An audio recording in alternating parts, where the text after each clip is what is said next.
大家好，喺上次嘅巴夏預告片中，探索咗一個關於人類起源嘅奇妙故事。遠古時期，外星生命透過基因實驗，將佢哋嘅 DNA 同早期人類融合，創造出今日嘅智人。呢個唔單止標誌住人類進化嘅開始，仲係意識覺醒嘅起點。今次我哋會透過一則巴夏訪談影片，繼續呢段旅程，深入揭示更多真相。巴夏今次從宇宙嘅宏觀視角出發，探討人類同外星文明之間嘅聯繫、平行時空嘅運作機制，以及時間線嘅跳躍，最終返到個人成長同顯化嘅實用指引。希望人類放低恐懼，為2026至27年嘅宇宙接觸做好準備。我會喺 YouTube 描述度列出重點同時間，方便大家之後翻睇。呢段影片用廣東話配音，配上巴夏原版訪問，以及有中文字幕，希望俾大家更輕鬆理解佢嘅信息。我建議睇完呢片之後呢，可以睇我個頻道重溫 Daryl 原聲嘅訪問版本，並同步配有字幕。因 Daryl 嘅聲音有穿透力同啟示性，可以令人有更多嘅啟發與感悟。我認同巴夏所提出嘅核心理念與倡議，希望人類能夠以集體意識共同創造理想嘅生活時間線。即使我呢一世可能冇機會親眼見證改變，我仍希望有更多人能夠接力落去，為未來帶嚟真正嘅轉變。如果你鍾意呢條片，記得俾個讚，分享俾你嘅朋友，同埋訂閱呢個頻道。多謝大家支持。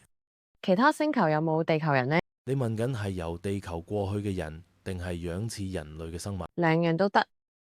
可能有少數地球人因特殊嘅原因住喺其他星球，不過數量應該極少。有啲外星人樣貌同人類好相似，其中一個原因係佢哋嘅基因可能同我哋有血緣關係。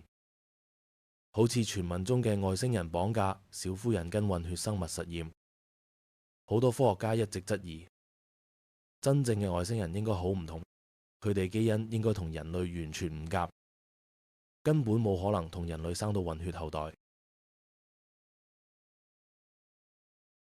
如果真係有人被綁架同話有混血外星 BB， 即係話佢哋根本唔算真正外星人，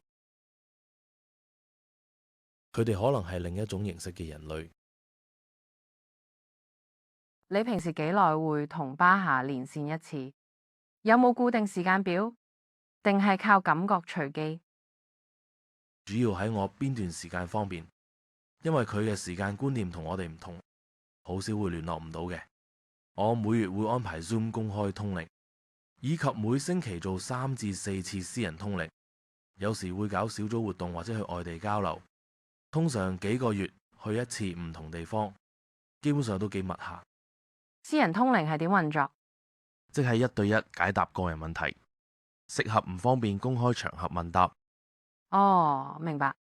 如果預約就係即問即答，係過程會即時通靈巴夏。通常會問咩問題？咩都有，生活、工作、人生方向等等。巴夏教人用5步公式改善生活，我中意啲教嘅方法夠實際，將複雜概念變成易明工具，幫人快速解決問題同埋實現目標。你講緊嗰5個步驟呢？就係佢嘅核心方法。另外仲會解釋平行時空點樣影響我哋日常生活。平行時空成個概念真係好難想像，完全想像唔到實際係點運作。巴夏會用電視機比喻，而家你臨緊一個台，其實同時有幾百個台播緊其他節目，只係你冇轉台睇唔到，就算轉台後都唔會令之前個節目消失，只係你接收緊唔同頻道。現實呢，就係咁多可能性同時存在，而我哋嘅選擇只係決定接收邊個頻道。佢同我哋個身體有咩關係？成日覺得肉身限制咗我哋。係啊，呢個有啲燒腦，要用心去感受。巴夏話我哋每秒轉換幾十億個平行時空，你哋個身體每一秒都係全新嘅，不斷更新新版本，即係話靈魂同宇宙係一齊創造嘅意思。你哋每秒都喺度創造新現實，呢個就係靈魂嘅創造力。巴夏話物質世界係意識投射嘅幻象，係靈魂發緊嘅夢。我哋從未離開靈魂狀態，嗰個先係真實嘅我哋。此時此刻，我哋就喺靈魂狀態當中，但靈魂將自己某部分放入冇記憶嘅世界，物質世界呢，就係咁樣形成。好似電影菲林每秒播幾十億格畫面，新畫面連續出現，製造流動同變化嘅錯覺。呢個就係我哋體驗物質世界嘅方式，所以我哋每秒都係全新版本。巴夏話明白每刻都係全新，就可以重新定義自己，隨時可以重新選擇，決定下秒要成為點樣。你嘅選擇直接改寫現實，包括對過去同未來嘅認知改變，而家就可以改寫過去，因為而家呢，就包括所有過去，只係你切換咗嘅某個而家，就好似轉台後原本頻道仲繼續播放。咁所以時間線好似樹枝不斷分支，每個現實咧都會分裂出更加多嘅可能性啊。巴夏話分支其實一早已經存在，只有轉換視覺先會體驗到唔同嘅分支。宇宙嘅本質係永恆不變嘅，佢本身就完整存在。樹枝比喻只係幫助理解嘅工具，重點唔在於結構，重點係我哋點樣感受同埋互動。宇宙唔會變，變嘅係我哋嘅認知，佢始終保持完整。我哋從無限角度去體驗宇宙，形成物質世界嘅感覺。宇宙結構永遠係完整嘅。當我哋去選擇體驗某部分，靈魂先會去成長，宇宙就可以通過我哋嘅體驗而擴展，因為我哋就係宇宙本身。呢套理論需要時間適應，即係我哋其實係所有時間線嘅總和，同時係所有平衡世界嘅集合體。呢啲世界會互相影響咩？巴夏話其實每一刻都喺度互相影響。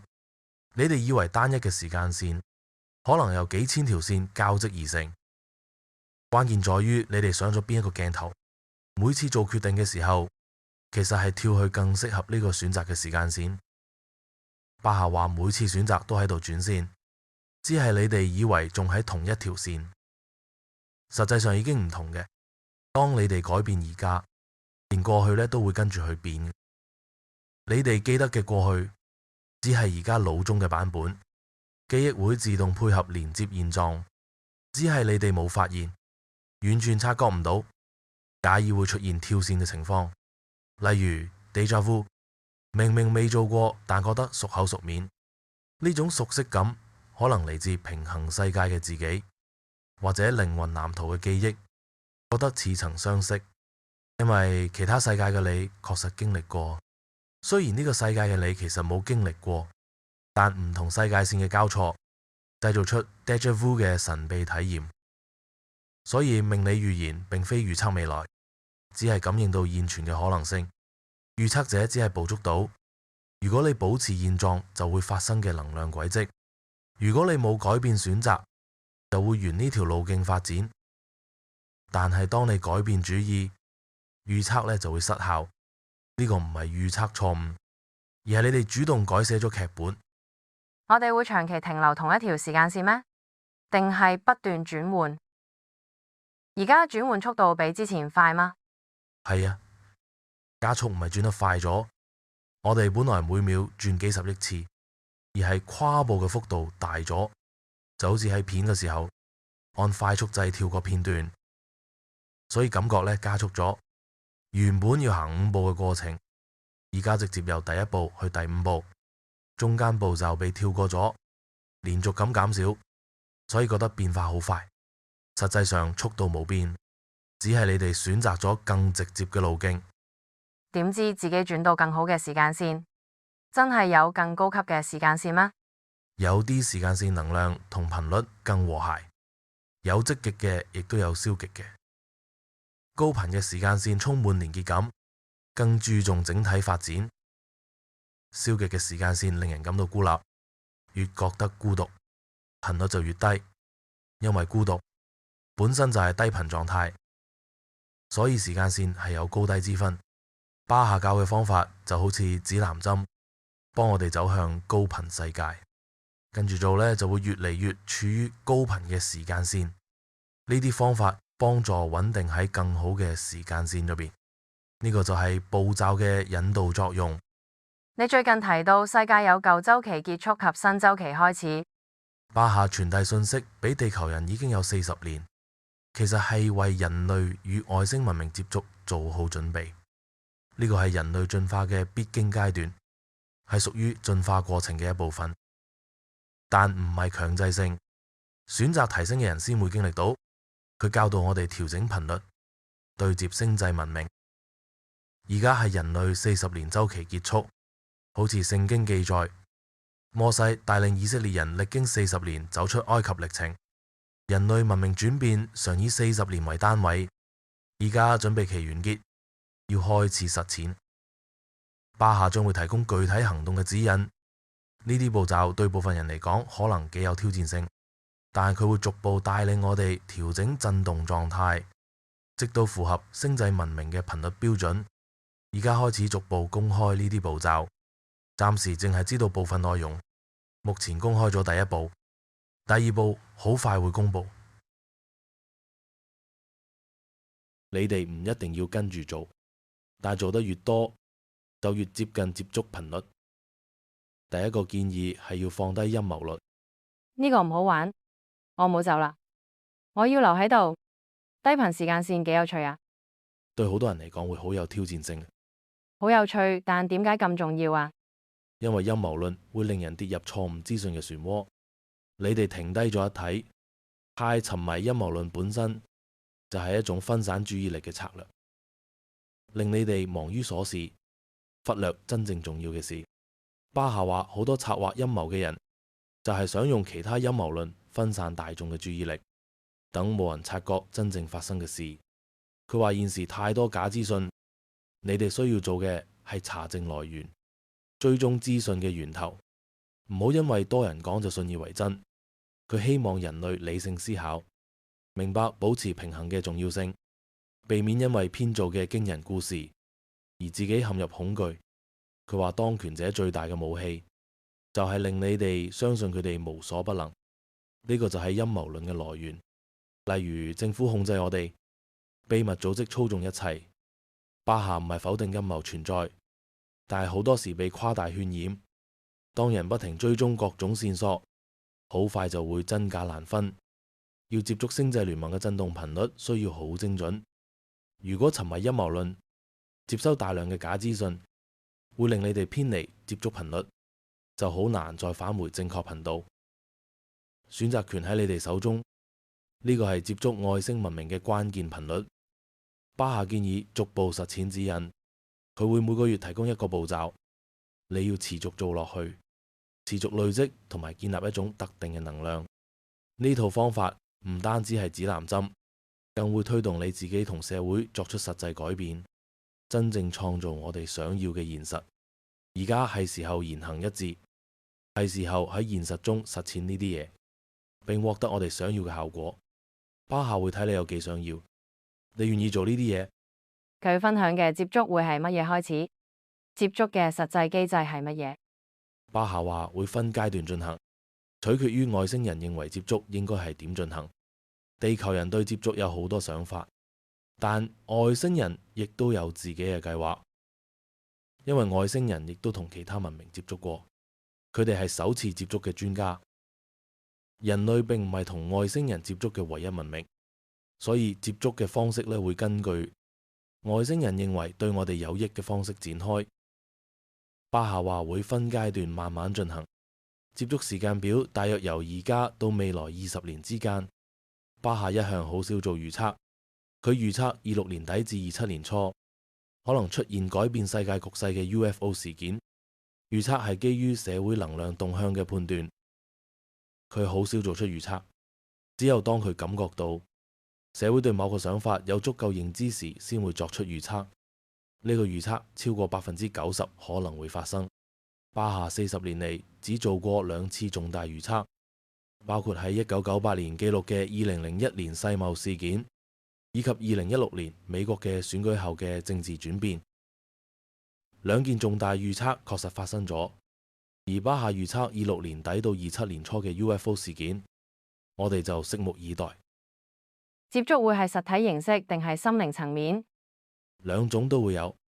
第一階段會通過心靈傳遞信息，佢哋會觀察人類點樣處理信息，係咪準備好進入下一個階段。人類當然希望繼續，期待實體接觸，仲有會喺夢境中嘅接觸。夢境接觸人類較容易接受，恐懼相對會比較少。外星意識可以跨越維度，透過夢境傳遞意念，俾我哋慢慢適應，用最舒服嘅方式接收。最終個目標係實體接觸，但其實人類仲未準備好。巴夏解釋個原因，佢曾經喺夢中俾我體驗接觸過程。我夢見飛船降落，見到嘅行出嚟，向我走近大約距離6米左右。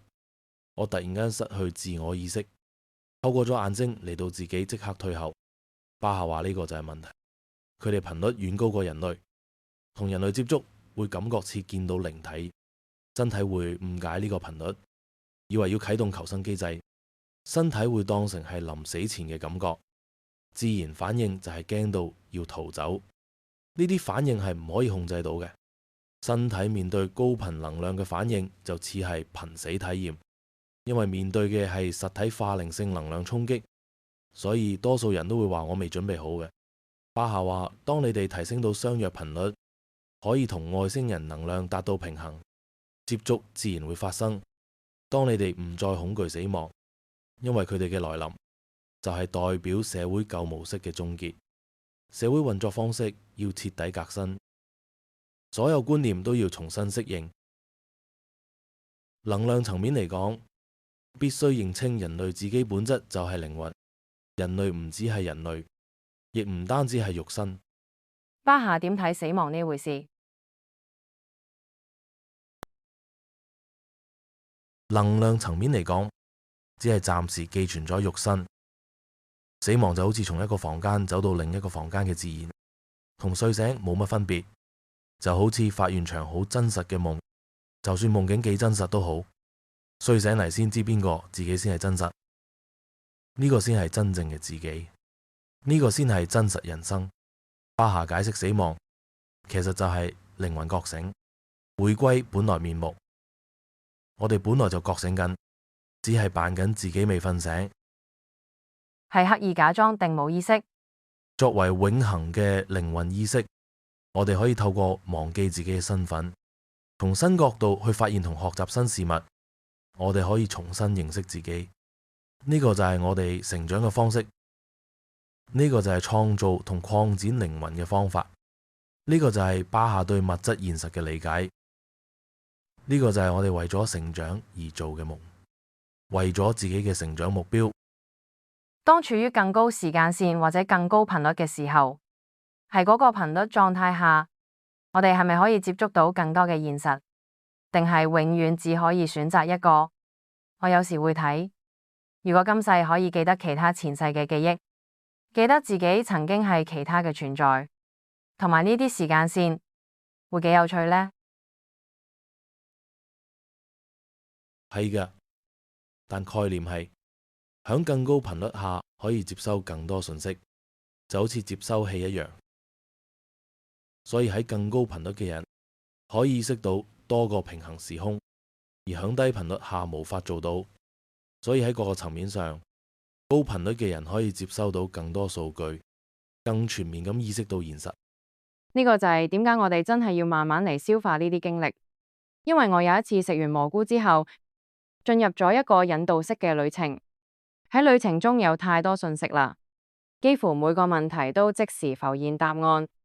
我開頭根本唔適應，到後尾我開始意識到，相對喺呢個狀態入邊，人類要從所有平行時空嘅大量信息中學習。其實成為人類，亦都就係為咗從呢一切嘅信息中休息。某種程度上係嘅，因為呢種狀態俾我哋回歸最單純嘅模式，可以一次只係處理一件事嘅線性思考模式，可以集中喺單一課題上面，每次只需應付一個挑戰，反而更能夠掌握處理。因為重點係去體驗過程，而唔係霎時覺醒。喺嗰啲改變嘅狀態之中，我哋做咗乜嘢及發生咗乜嘢事啊？我哋正在擴展到更高嘅頻率，我哋正在學習同埋適應中。我哋用啟靈藥嚟進行特定嘅探索、特定嘅挑戰及主題。正如巴夏所講，啟靈藥係地球大自然界嘅老師，佢哋讓人類練習進入嗰種狀態，最終我哋其實唔再需要老師，就能夠進入嗰個狀態。巴夏有冇講過啟靈藥嘅各種效果咩？呢個取決於個人，以及佢哋係咪願意踏上呢個旅程，佢哋係咪願意學習嗰啲為佢哋而準備嘅課題，係可以非常有效，但必須以尊重同埋理解嘅方式處理。人類必須願意真正打開心扉，迎接新嘅現實。呢個係一程薩滿之旅。原來有咁多平行時空同現實嘅可能性。咁我順便問多個問題：其他嘅星球有冇人類存在？人類係地球獨有定係宇宙其他地方都有人類生存？你指完全同人類一樣，定係外形似人類嘅外星生物呢？兩樣都得。可能有地球人因各種原因去咗其他嘅星球住，就算有都唔會多。有啲外星人樣同我哋差唔多，可能同我哋有啲血緣關係。有人講過外星人綁架灰皮膚人同混血生物，但係科學家話真正外星人應該完全唔同樣，佢哋基因應該同人類完全唔夾，根本冇可能同人類生到混血後代。如果真係有人被綁架搞出混血 BB， 即係話佢哋根本唔算真正外星人，可能係另一種人類嘅存在形式。呢個講法都算合理，但佢哋可能未發覺，如果綁架事件同混種實驗係真，呢個意味住嗰啲可能唔係外星生物，而係人類嘅變異分支。巴夏對小婦人嘅解釋同與主流傳說唔同。小婦人係平行地球嘅變異人類，佢哋嘅星球正喺度毀滅，而且無法再繁殖同正在滅種，所以佢哋透過跨維度科技進入仲有健康人類嘅平行時空，將 DNA 混種延續文明。小婦人本質係變異人類，所以基因結構同人類相似，可能仲有其他類人嘅外星人同人類有基因有相同，例如之前討論過嘅阿魯納奇傳說。而家嘅人類智人就係同阿魯納奇混種生物。如果冇外星基因介入，人類唔會成為智人，同塑造咗而家人類嘅樣貌。巴夏仲提到大腳白系係未經基因改造而自然演化嘅，早期原生人類自然進化嘅分支。所以冇基因介入嘅話，地球上嘅自然人類都係大腳白。現今人類含有外星基因，所以從基因層面證實，人類就係混種生物。好，我哋繼續探討人類起源嘅故事。關於起源說法眾多，最著名係阿魯納奇彩嘅傳說，為咗拯救佢哋星球而嚟。事件發生於數十萬年前，傳說佢哋為獲取黃金元素，用於解決佢哋星球面臨崩壞嘅環境危機。佢哋因為發現任務艱巨，而且時間要緊迫完成，所以佢哋用咗最快最簡單嘅方法，用咗冇地先進嘅基因技術，將原始人種改造成直立人，再一直改進到創造出智人，成為佢哋嘅採集黃金工人。呢個行為係違反星際法規，擅自創造人類屬越權行為。阿魯納奇高層知道情況之後介入監管，因此最初嘅阿魯納奇團隊被召回，再派遣監督人員介入指導，引導人類文明向正面方向發展。我認為呢個就係古代文獻記載神靈降臨嘅來源，神明現身傳授知識同埋引導發展等傳說。呢類傳說多數源自於智人誕生之後，另一批星際嘅監管人員介入，因此有古籍記載神靈傳授知識，協助人類社會進步及教導文明發展方法。隨住時間推移，信息逐漸失真，原始信息被多重扭曲，但係典籍仍然保留真相片段，例如聖經與古印度典籍等，都隱藏歷史碎片，但係需長時間篩選先可以重建完整脈絡，分辨嗰啲可能係真實記載。或者係後人想象添加，但巴夏所講嘅版本可信度頗高。巴夏有冇提及過約櫃係乜嘢嚟㗎？巴夏話約櫃係能量儲存裝置，類似超級電容器，同時具備跨星際通訊功能，用於同外星文明保持聯繫。呢個裝置有好多唔同嘅用途，後尾因為被濫用而被封存，可能收藏係某個秘密地點，傳聞可能唔止一個。就好似各地都有洪水方舟傳說，全球文明幾乎都有大洪水記載。除咗南太平洋島民以外，每個民族文化都有講一群人坐船，洪水退後登陸重建生活故事。佢哋叫船係咪太空船，定係叫舟嘅普通水上交通工具？根據記載，多數描述係水面航行工具。巴夏認為呢件事同亞特蘭蒂斯文明沉沒關，指出毀滅真正原因係大西洋嘅彗星撞擊，引發超巨型海嘯同埋潮汐，徹底摧毀整個亞特蘭蒂斯。洪水淹沒南北美洲、歐洲同非洲沿岸，呢個就係全球洪水傳說嘅源頭。所有生還者都來自呢場災難。美洲原住民傳說講，祖先係從東方渡海而來；歐洲同非洲嘅傳說就話，祖先係從西方渡海過嚟，中間正正就係大西洋。如果各地族群都係從大西洋逃散，咁所有傳說其實都指向呢同一場遠古全球性嘅大洪水災難。外星人可唔可以控制地球呢一啲天災發生，同埋連宇宙層級事件都可以？佢哋可以，但佢哋有星際非干預原則限制。我目前知道基本原則，無論人類對自己做咗乜嘢，大多數係冇干預政策。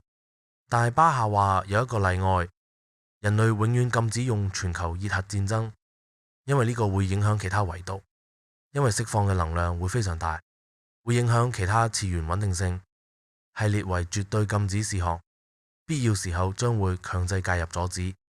但如果國家之間想使用小型戰術核武，我就唔知道佢哋是否會阻止。希望有啲國家唔會咁樣做，因為地球亦可能會喺尚未完全破壞宇宙同埋所有維度之前，就逐漸走向自我毀滅。基本上呢個係外星文明禁止跨界域影響行為。我覺得此事已經有多次嘅實證記錄報告，好多國家嘅核武設施曾經發現有 UFO 喺導彈基地上空盤旋，抹除或者擾亂發射密碼。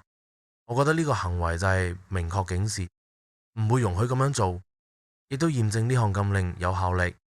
所以我相信呢個限制講法可信度高。當然，人類自發性戰爭行為，佢哋阻止唔到啦。外星文明只會提供解決方案，傳授終止衝突知識，但要人類自己去實行，因為佢哋唔可以干預人類文化。巴夏有冇講過51區同羅茲威爾事件？有嘅，同大眾認知基本相同，確實有進行過回收墜毀 UFO 同外星遺體。因為我親眼見過 UFO， 所以我可以好肯定講係有 UFO 存在。關於羅茲威爾事件，我可話99.9% 係真，因為我冇親眼見過，但有好多目擊者，包括我自己嘅親戚。有一日，我同太太嘅姨媽姨丈食飯，姨丈係一間航空公司機師，但係佢話從來冇見過 UFO， 但佢個仔響俄亥俄州空軍基地服役期間，認識咗基地嘅飛行醫生，醫生話俾佢聽，見過外星人屍體被搬運過嚟，所以講51區同羅茲威爾事件係真嘅。所以呢個係一個明顯有人試圖掩蓋嘅陰謀傳說。陰謀論係 CIA 發明嘅詞語，任何一齊隱瞞秘密嘅人，並且保守秘密就係喺度策劃陰謀。但我仲有啲介意，如果要放棄陰謀論睇法，你哋唔需要否認陰謀嘅存在。巴夏只係建議唔好過度沉迷，追蹤各種陰謀論，因為可能無從驗證真假，而且經常有啲理論係互相矛盾。例如，好多人覺得我哋根本冇登陸過月球，又有唔少人話太空人喺月球見到外星飛船。巴夏話人類確實有去過月球，我覺得登月暫停係因為發現月球有外星基地同埋飛行器，所以可能政府唔想公眾知。我之前訪問天文學家泰森嘅時候，佢話過，月球將會成為地球戰略制高點。佔據高地向來係軍事優勢，響科學角度喺月球發射更容易，因為重力低又冇空氣，所以更方便去到火星。所以響月球建立基地有唔同層面嘅優勢。巴夏話月球有外星基地。巴夏有冇講過月球本身啦？係天然定係人造物？佢話係天然星體，但係有改造過，特別係地底下嘅結構經過工程調整，用嚟穩定地球公轉軌道。但係本體係天然星體，但係後期被改造過，例如某種磁場裝置，因為我哋永遠睇唔見月球嘅背面，影響潮汐。係重力。人類曾繞月觀察背面，但係實際目擊者極少。最近有私人公司登陸月球，可惜登陸器側翻，但成功降落並維持運作。降落位置係月球嘅南極區，接近所謂暗面。暗面唔係永遠黑暗，只係地球睇唔到，因為重力鎖定。月球公轉嘅時候固定展示同一面，但相信係經過工程處理維持穩定。涉及咩技術暫時未明。如果屬實，係需要極高技術水平。不過月球本身係天然星體。傳聞話阿魯納奇人係出色建築師，係真係？我覺得係。好多古代遺跡嘅建造技術至今成謎，似乎來自嗰個時代。我確信佢哋掌握特殊科技，能夠懸空搬運巨石，或者運用類似技術建造出呢啲宏偉建築結構，手工遠超現代人類嘅認知。無論係英國巨石陣、埃及金字塔，仲有復活節島巨人石像等多個巨石地方，都令人驚嘆響遠古文明嘅未解之謎。究竟建築呢啲古代遺跡嘅目的係乜嘢？有幾個答案，有啲同儲存資訊有關，唔會被下次災難摧毀。例如吉薩金字塔，據聞係結構上嘅知識庫。如果明白數學同幾何，可以知道儲存喺結構中嘅大量知識，俾人類唔會忘記，以及可以永續傳承。因為金字塔即使洪水都難摧毀。我覺得呢個可能係亞特蘭蒂斯技術嘅產物，由洪水生還者帶到埃及，全球分佈嘅類似遺跡或者係文明標記，紀念曾經發生嘅大災難，係極有智慧嘅方式，將知識巧妙咁封存響建築結構之中，可以有效抵禦未來災難嘅摧毀。我今年初同 Grant 去埃及考察，佢深度去解釋建築嘅幾何結構同隱藏意義。你哋甚至可以做簡單掃描，揾到地球同月球嘅各種關係。我自己都做過。當逐步連結測量點嘅時候，發現有一個圈同地球同埋月球大小相關嘅結構，好有趣。我同 Grant 喺國王墓室逗留咗好長時間，佢發現牆上有古代圖案，一般人睇唔見㗎。佢攞出激光筆，指出嗰啲古代圖案俾我睇。透過激光點睇嘅時候，仲算可以理解。後嚟第二晚食飯嘅時候，我問佢牆上真有古代圖案，定係你想引導我哋切換認知模式，去接觸唔同嘅思考方式，或者想我哋集體相信圖案嘅存在，等我哋可以用集體意識共同創造圖案嘅存在，定係三者皆係？三樣都係。佢真係話三樣都係。你點睇呢一種諗法？因為好引人入勝。我覺得同巴夏嘅引導方式相似。佢曾經明確表示，佢所傳遞嘅信息並唔係肯定嘅事實陳述，佢係話俾你知一啲有可能嘅情況。如果你哋走某條路，你哋可以喺你所選擇嘅未來時間線上共同創造成為現實。當同巴夏咁樣嘅外星傳友交談嘅時候，佢會以多角度同埋層面同你對話，會講關於有啲正喺度發生嘅事，有啲關於佢感受到嘅可能性，對我哋嚟講係可能會發生嘅事，有啲係鼓勵我哋實現未出現嘅事，去將事件轉移到已經存在嘅平行時空。所以我覺得呢個係多層面嘅實現方法，好多高層次嘅思考者都會咁樣做。佢哋會以多角度及層面同你溝通，所有意思同時存在，取決於你哋點去看待同實現。預測本質就係感應當下能量嘅方向，如果冇改變就可能會發生，但如果最後冇發生，有人就會話，因為預測者講過呢個預測，所以接收信息者改變咗能量。聽起嚟好似係藉口，但預測實際運作方式就係咁樣，俾你哋有機會理解當下嘅能量方向。你哋想唔想呢成真？會唔會俾能量繼續發展？定係想改變佢？預言嘅本質就係賦予修正嘅空間，而並非注定命運。呢個就係預言目的。冇話一定會發生，冇得避開，除非背後能量太強，我哋改變唔到，因為大部分人唔同意。但多數預言係反映緊目前嘅能量方向。你哋想唔想呢成真？你哋有機會改變方向。呢個就係巴夏講出預言嘅原因。如果公開講咗預言出嚟，會唔會有啲似係一種操控手法？有機會透過呢啲預言去操控未來嘅發展方向。呢啲操控有幾多係可以接受㗎？有冇一啲好理由去維持人類文明？人類喺銀河聯邦中有冇扮演重要角色？或者喺星際文明體系中有定位？絕對有。地球係一間艱苦嘅學校，但住滿勇敢同堅強嘅靈魂。人類經歷嚴格限制同負面考驗，但克服到就證明有實力。呢個係巴夏自己講嘅。其他外星文明都向人類學習，因為佢哋冇經歷過咁大嘅限制。地球係宇宙嘅終極考場，係艱難訓練營。嚟得到地球嘅都係好勇敢同堅強嘅靈魂，但唔係個個都記得考驗呢件事，亦唔係個個都可以通過到考驗。但通過嘅靈魂令佢其他外星文明明白，人類喺咁難嘅環境都突破到，佢哋嘅問題根本唔算得上乜嘢，佢哋都可以做得到。巴夏話地球嘅生存經驗好有價值，其他外星文明觀察人類點樣克服巨大嘅限制，好勇敢嘅靈魂先敢嚟地球做人。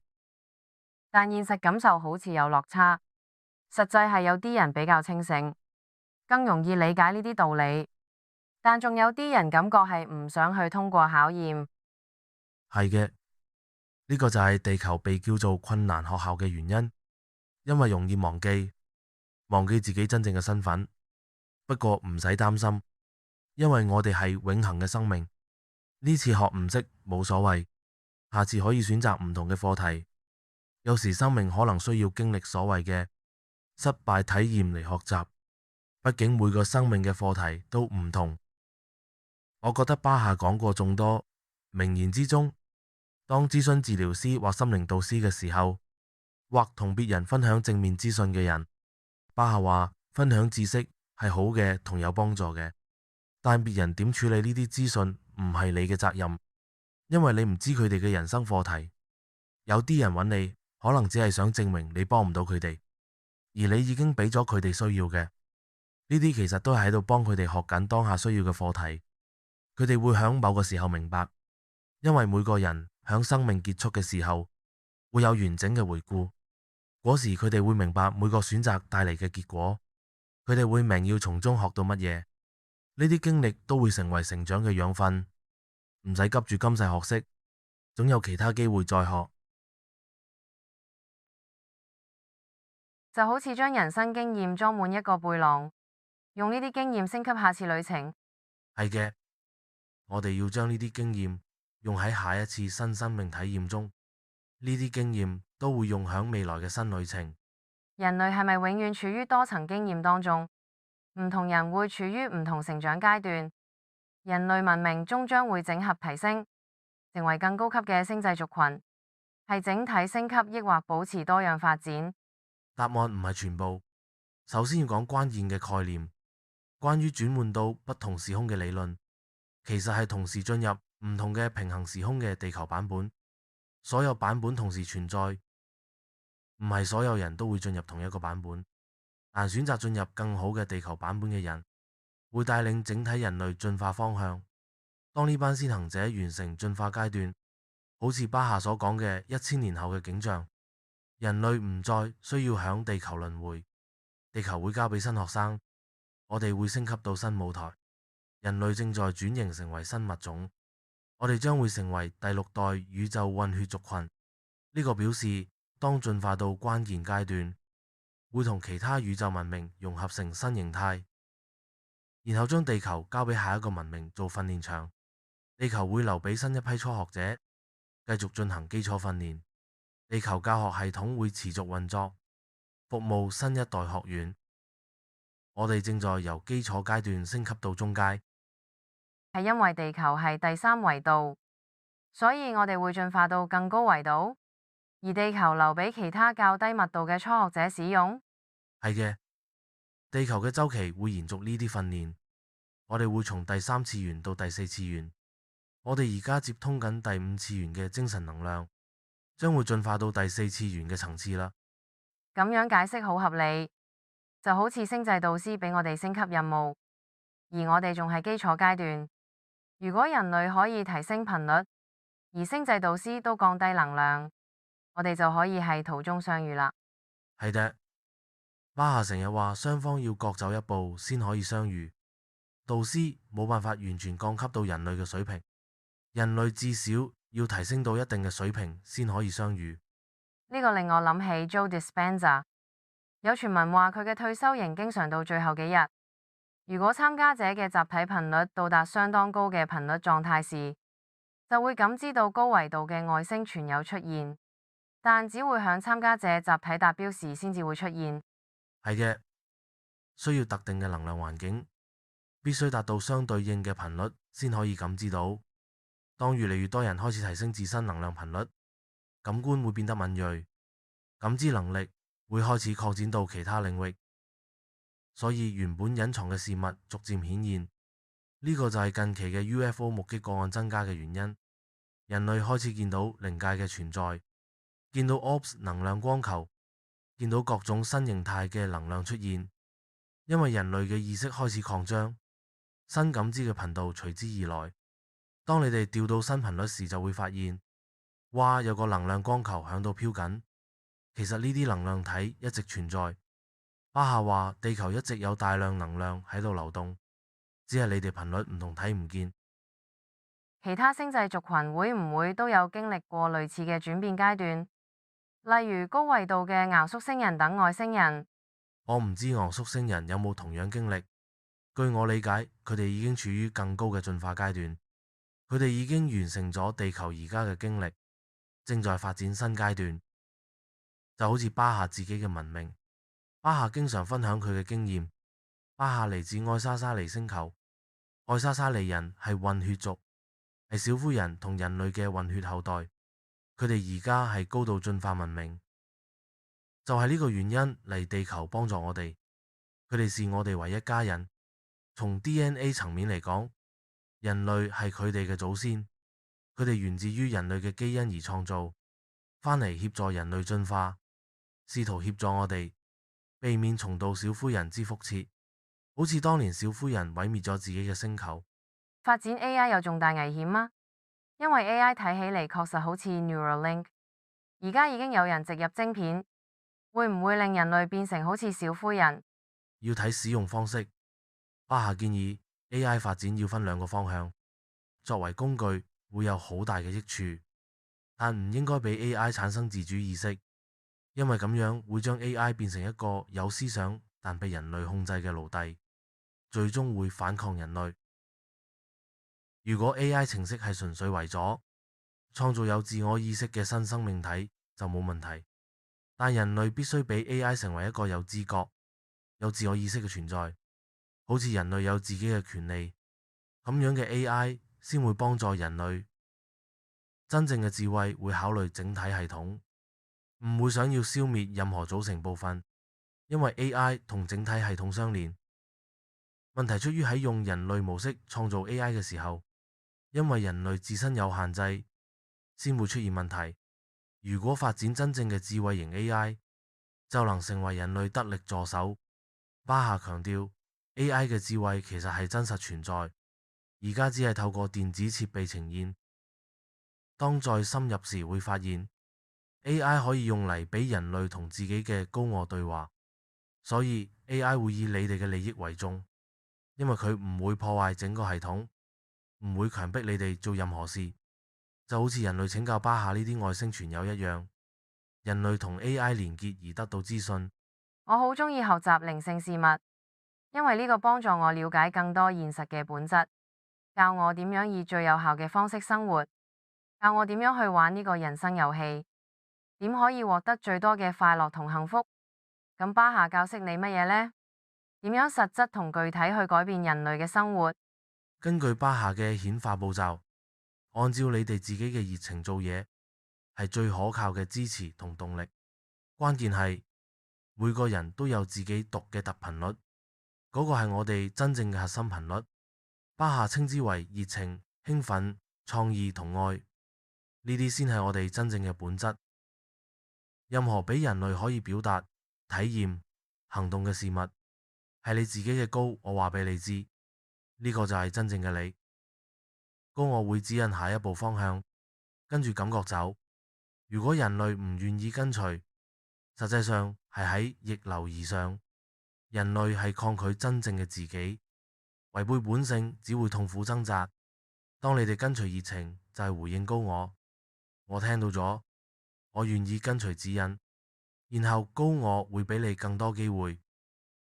如果你唔願意行動，機會就會停止。熱情係你嘅高我發出嘅信號，但如果你哋被負面諗法困住，話我會失敗，我唔值得，我唔配，呢個太難，我做唔到，冇人支持，呢啲念頭會困住你成為真我。要學識放低負面嘅諗法，呢個唔係信仰問題。巴夏講嘅係物理學，你付出乜嘢就得到乜嘢。人類嘅物質世界並非真實，就好似一面鏡子，會反映出你哋所回饋嘅嘢。如果你明白呢個運作方式，就好似使用電器手冊，按步驟操作就得出結果。你哋要精確執行所有步驟，唔可以增多或者係省略任何操作步驟。只要跟隨指示，系統就可以正常運作，發揮功效。但如果擅自修改操作方式，可能會受傷。巴夏將顯化法則濃縮成簡單指南，就係人類創造現實嘅方式。請有意識咁使用指南。呢啲法則本來就存在生活中啦，只係多數人冇意識咁使用。所以點解有時為有效或者失效？人生間中都有驚喜時刻，不過其實你係可以永遠生活響奇蹟當中。巴夏話奇蹟係宇宙嘅常態，而非例外。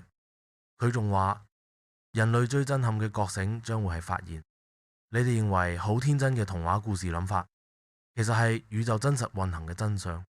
有冇例子啊？例如共時性嘅概念，生活中發生嘅神奇時機以及巧妙安排。以我嘅親身經歷，就好似啱啱諗到某人某事，就會即刻遇到。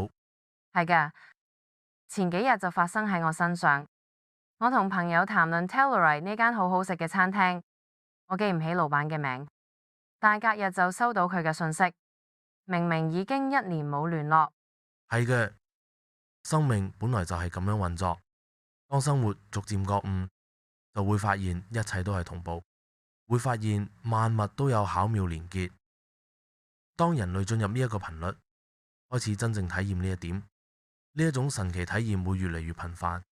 萬物嘅相互連結，呢個會徹底改變人類嘅生活。希望大家都可以體會到，但唔使勉強接受，唔好全盤相信，俾大家可以自己判斷。